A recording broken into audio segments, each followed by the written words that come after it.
estaríamos nós vivenciando os primeiros instantes do primeiro capítulo apocalíptico da humanidade?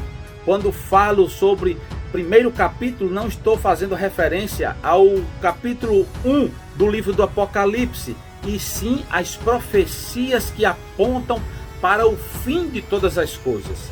Ou será que nós estamos vivendo só uma fase ruim e logo, logo as coisas vão voltar às suas calmarias? E eu quero dizer desde já para todos vocês, categoricamente, que a palavra de Deus está se cumprindo diante dos nossos olhos e não podemos fugir para outra realidade, porque a realidade é essa: Rússia, Ucrânia, Gog, Magog, batalha do Armagedon, volta de Cristo, arrebatamento da igreja, princípio das dores. Eu quero entrar num assunto aqui muito importante, de extrema relevância para o despertamento de todos nós. É um alerta de Deus para as nossas vidas. Aprove a Deus nos dar o privilégio de estarmos aqui hoje vivos, muitos com saúde, outros pouco debilitados, mas estamos vivos. Então é um momento de agradecermos a Deus por ainda estarmos vivos. Vejam só o que diz a palavra de Deus no Evangelho de Jesus Cristo segundo escreveu São Mateus, a partir do capítulo 24 e versículo 5. Porque muitos virão em meu nome, dizendo: eu sou Cristo, e enganarão a muitos. Estima-se que mais de 2.000 cristos falsos já surgiram no cenário histórico, pessoas dizendo, se intitulando ser o próprio Cristo reencarnado. Versículo 6. E ouvireis de guerra e de rumores de guerras. Olhai e não vos assusteis, porque é mister, ou seja, é necessário que tudo isso aconteça, mas ainda não é o fim. Jesus que está dizendo isso, ainda não é o fim. Não se assustem, não tenham medo. Versículo 7. Porquanto se levantará nação contra nação, e reino contra reino, e haverá fomes, e pestes, e terremotos em vários lugares. Mas todas essas coisas são o princípio das dores. O princípio de dores é o início, é o começo. Então vos hão de entregar para serdes atormentados, e matar-vos-ão, e sereis odiados de todas as nações por causa do meu nome. Nesse tempo, muitos serão escandalizados e trair-se-ão uns aos outros, e uns aos outros se odiarão. E surgirão muitos falsos profetas e enganarão a muitos. E por se multiplicar a iniquidade, o amor de muitos se esfriará. Mas aquele que perseverar até o fim será salvo. Olha só, isso aqui que eu acabei de ler, quem disse não foi Confúcio. Quem disse não foi Maomé. Quem disse não foi Buda. Não foi o Papa. Quem disse isso aqui não foi um pastor evangélico. Quem disse isso aqui foi Jesus de Nazaré. Aquele que não mente, aquele que não se engana e nem engana. Jesus falou isso aqui há mais de 2.000 anos atrás. Ele disse que quando estivesse próximo da sua vinda, da sua volta e do fim do mundo, porque a volta de Jesus, o arrebatamento da igreja e o fim do mundo são duas coisas distintas. Ele disse, olha, vai acontecer tudo isso, quando estiver acontecendo tudo isso, com toda essa intensidade, porque guerra sempre existiu. Fome sempre existiu. Mas com tanta intensidade como nos dias atuais, nunca houve. É muita comida, comida sobrando. Mas poucos são os que têm acesso à comida. É muito dinheiro. Se o dinheiro dos homens ricos fosse repartido com a classe pobre, ninguém passaria necessidade em nenhum canto da terra, porque é dinheiro sobrando, é comida sobrando. Tá entendendo? Mas tudo isso está acontecendo com tanta intensidade porque nós estamos se aproximando do fim. No passado não era assim. É a arrogância do homem. É o homocentrismo, é o homem no centro de tudo, aonde Deus deveria estar no centro dos nossos propósitos. e está sendo tudo contrário. A palavra de Deus está se cumprindo literalmente. Está aí diante dos nossos olhos agora para alertar toda a população mundial o que está acontecendo entre a Rússia e a Ucrânia. Nós vemos por trás de tudo isso aí o inimigo, o espírito do anticristo já trabalhando nas mentes, nos corações dos homens, nos reinos. É a batalha de Gog e Magog. Você vai encontrar essa palavra Gog e Magog no livro do Gênesis, no livro de Ezequiel, no livro do Apocalipse, no Alcorão. Se refere a um príncipe, ou pode se referir a um líder, ou a um povo, uma nação. Mas de certo é que é uma batalha. Uma batalha. Está para acontecer algo sobrenatural, algo assim incalculável, o que está para acontecer. A Bíblia diz que é um momento de tormenta, de dor, de angústia, a qual nunca houve e nunca haverá na história. Tudo isso aponta que Jesus está voltando. Ele disse: quando tiver todo esse palco, esse cenário, quando esse cenário estiver armado, é porque está próximo da volta do Filho do Homem. E Jesus virá duas vezes. Ele virá em duas fases distintas. Ele virá uma vez para levar, para raptar a sua igreja. Quando eu falo de igreja, não estou falando a prédio, templo, construção física. Eu estou falando da comunidade espiritual dos santos, dos salvos. A comunidade dos salvos. Jesus vem buscar a comunidade dos salvos quando o mundo estiver justamente em um caos profundo.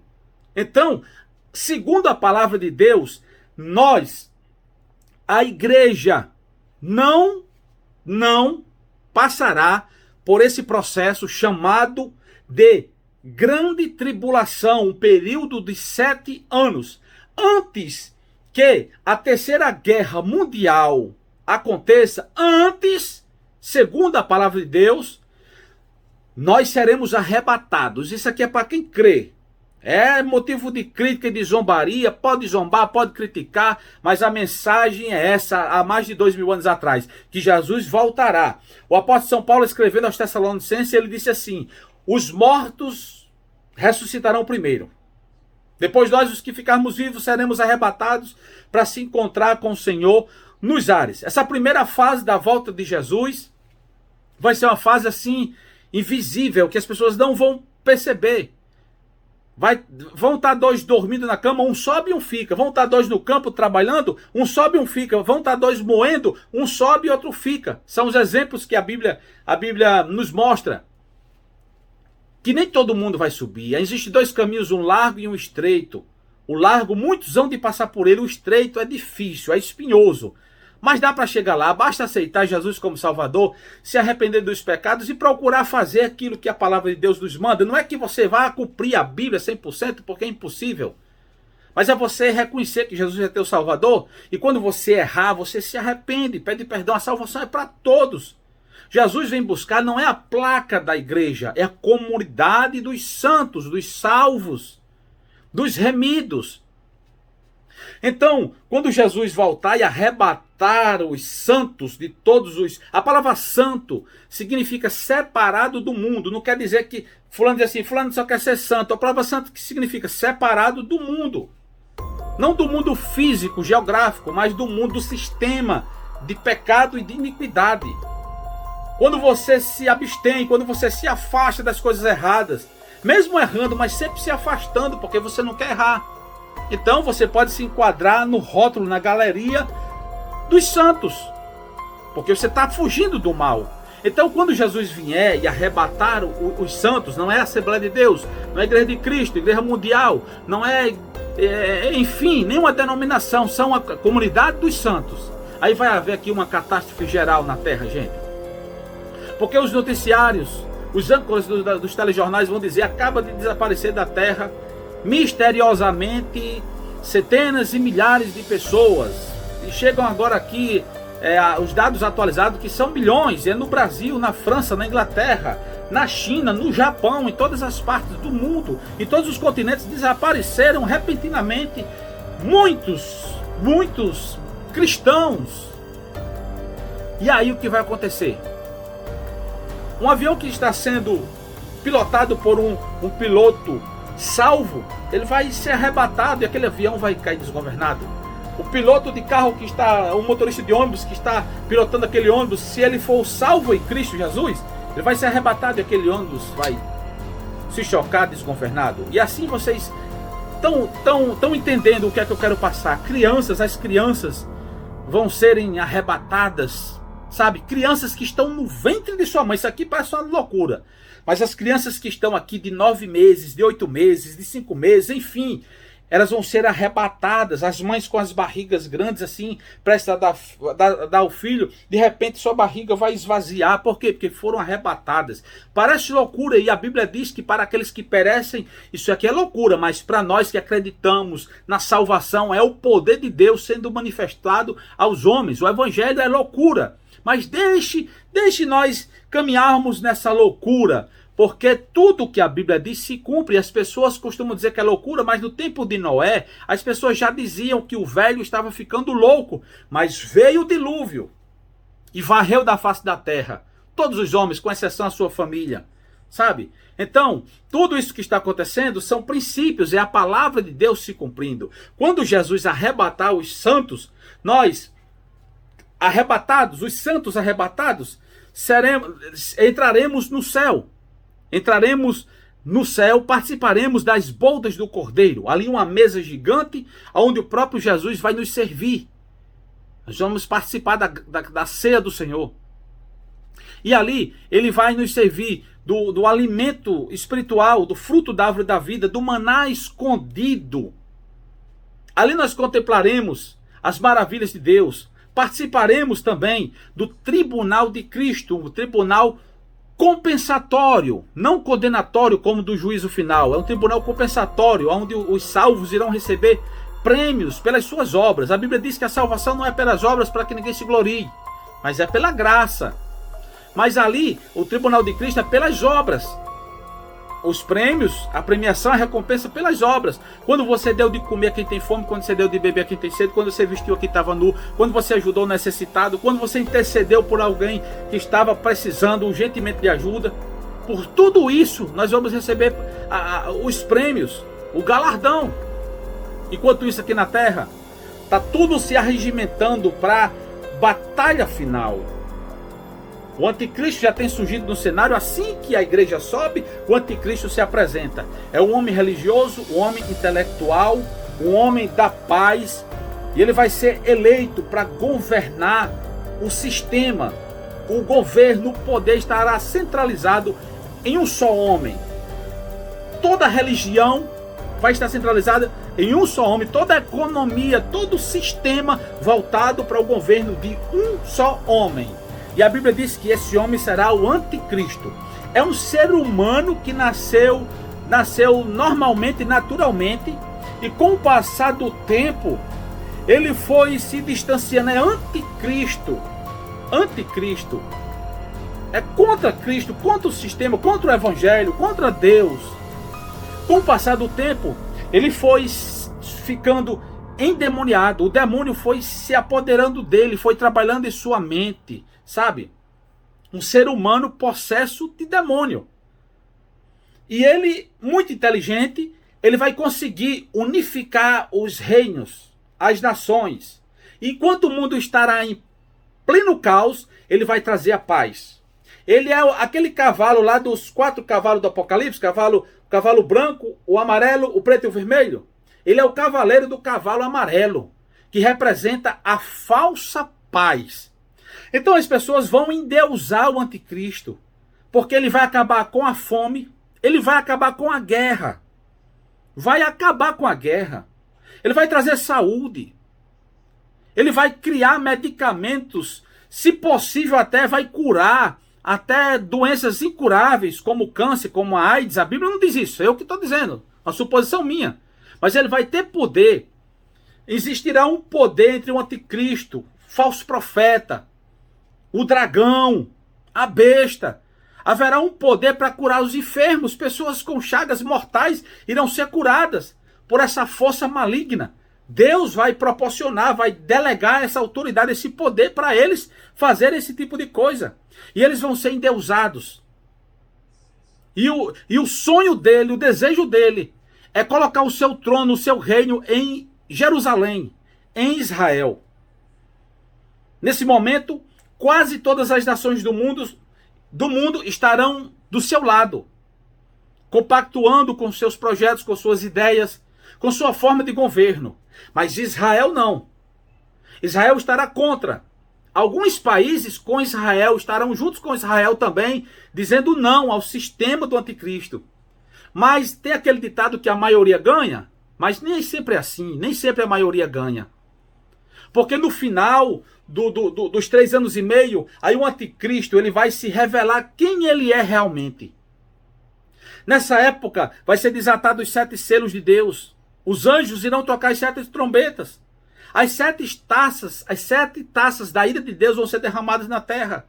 Vai ter uma época que a relva, a erva, a natureza, as florestas vão murchar e vão secar. Vai atingir o mar e vai ter uma época que a 1/3 parte dos animais marítimos irão morrer. A 1/3 parte das águas vão se converter em sangue. Vai faltar água potável. Um copo d'água vai valer centenas de reais. Vai ter um período em que o sol, a Bíblia diz, vai aquecer 7 vezes mais a sua temperatura. O ar-condicionado não vai ter serventia nenhum. E vai ter um período também que a morte vai estar presa. Que as pessoas vão desejar que os montes, a Bíblia fala dos montes, mas nós sabemos que são os prédios. As pessoas vão desejar que os grandes edifícios caiam sobre elas para acabar aquele sofrimento, mas vai ter um período que a morte vai estar presa. Vai ter um período que vai surgir do chão, dos mares, dos céus, gafanhotos gigantes do tamanho de cavalos, com ferrão de escorpiões, e irão ser ordenados para não comer erva. Não comer erva, só carne humana. Está entendendo? São períodos distintos uns dos outros. Não estou falando para você sequencialmente, na sequência, mas vai acontecer tudo isso que eu estou falando para vocês. Parece loucura, mas não é. Depois dos 7 anos de grande tribulação, vai imperar aí a marca da besta. Você vai só poder comprar e vender se tiver a marca da besta. Certo? Para negociar. Então, quando o anticristo se revelar para todos, aí ele vai agora querer conquistar mais um território, que é Israel. E ele ali, com seus vários reinos, né? Os vários países, todos os armamentos bélicos do mundo ali vão estar apontados para Israel. Ele vai destruir Israel porque ele quer colocar o seu reino lá em Israel. O seu trono em Israel. Quer firmar o seu trono ali. Aí todas as nações ali contra Israel, todas que eu digo, a maioria, as grandes potências, porque existirá a nação que estará ali a favor de Israel. Mas Israel, humanamente falando, não tem condições nenhuma de guerrear contra os seus inimigos. Porque são muitos, eles têm mais armas, tem mais, o contingente de armas, de pessoas, são inúmeras vezes maiores do que o contingente de Israel ali, do centro da terra. E todos os canhões ali, os mísseis apontados para Israel. Aí acontecerá um fenômeno sobrenatural chamado segunda fase da vinda de Jesus. Ele volta mais uma vez. A primeira, ele veio para buscar a igreja. A segunda, ele vem com a igreja. Ele vem com os santos e com os seus anjos. E a Bíblia diz que ele descerá sobre o Monte das Oliveiras. Sobre o Monte das Oliveiras. E ali todas as nações de frente para Israel, Israel ali encurralada. A Bíblia diz que ele com o sopro de sua boca aniquilará todos os inimigos de Deus de uma só vez. E haverá tanto sangue que a Bíblia diz que vai dar no freio dos cavalos. É uma linguagem simbólica para entendermos o quão terrível será aquele dia. Depois de tudo isso, Jesus vai institui ali o seu reino com sede em Jerusalém. Ele vai mostrar para que veio. Porque antes, quando ele veio como um cordeiro mudo que é levado ao matador e não diz nada. Aceita. Só que ele vem agora como o leão da tribo de Judá. Ele vem valente. Entendeu? Não vem botando a mão na cabeça de ninguém. Vem para estabelecer o seu reino.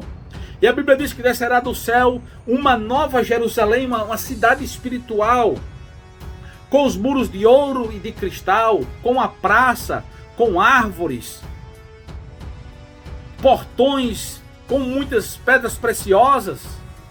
E aí os santos que estão lá no céu irão poder, voando, sem precisar de avião, descer aqui na terra e reinar com Cristo por 1000 anos. Milênio. É um milagre, é um mistério. Reinaremos com ele por 1000 anos. Depois, quando Cristo começar a reinar, ele vai prender o diabo. O diabo não vai ter mais poder, os demônios não vão ter mais poder de atuar com os seres humanos. O diabo vai ser amarrado, preso por 1000 anos. Nessa época as crianças vão brincar com os animais, com cobras, com os leões. Não haverá paz, só paz, porque não haverá pecado. Mas no final dos 1000 anos, Deus vai permitir, vai soltar o diabo para que ele consiga enganar alguém, para ver se ele vai conseguir enganar ainda as pessoas. Porque assim, tem um presente que Deus deu aos homens chamado de livre-arbítrio. Você faz, Deus não quer adoração forçada, Deus não quer que você siga e sirva a Ele forçadamente. É por livre e espontânea vontade. Então no milênio não haverá pecado. Por que as pessoas não vão pecar? Porque o pecado vai estar preso, o diabo vai estar amarrado. Mas no fim do milênio o diabo vai ser solto para Deus mostrar, para Deus dar mais uma escolha aos homens. Se os homens vão escolher o pecado, o engano, ou se os homens vão escolher realmente uma vida de santidade. Se os homens vão aceitar Jesus de coração. E o diabo vai ter essa oportunidade de enganar as pessoas ainda no final do milênio. Resumindo, depois do milênio haverá o grande dia, o dia do juízo final, onde todos os joelhos se dobrarão, onde todas as pessoas irão ser julgadas, todas as pessoas que não são salvas. Elas vão ressuscitar, as que morreram no passado, desde Hitler para cá, desde antes de Hitler, desde a fundação da Terra. Desde lá de Caim, aquele povo todo, os que morreram sem salvação, vão ressuscitar para vergonha eterna. Mas Senhor, muitos vão dizer assim, muitos pregadores vão dizer assim, mas Senhor, eu preguei em teu nome, eu curei em teu nome, anunciei o evangelho em teu nome. Jesus disse assim, apartai de mim, maldito, para as chamas eternas, para o fogo eterno, porque eu não te conheço. Nem todo aquele que diz Senhor, Senhor, entrará no reino dos céus. Mais ou menos isso aqui, gente. O vídeo já está grande, eu já vou parar por aqui. Que Deus abençoe a todos vocês. Depois eu continuo aqui, porque já está com 23 minutos. Eu sou Sátrio Araújo e essa é sua TV Paraú.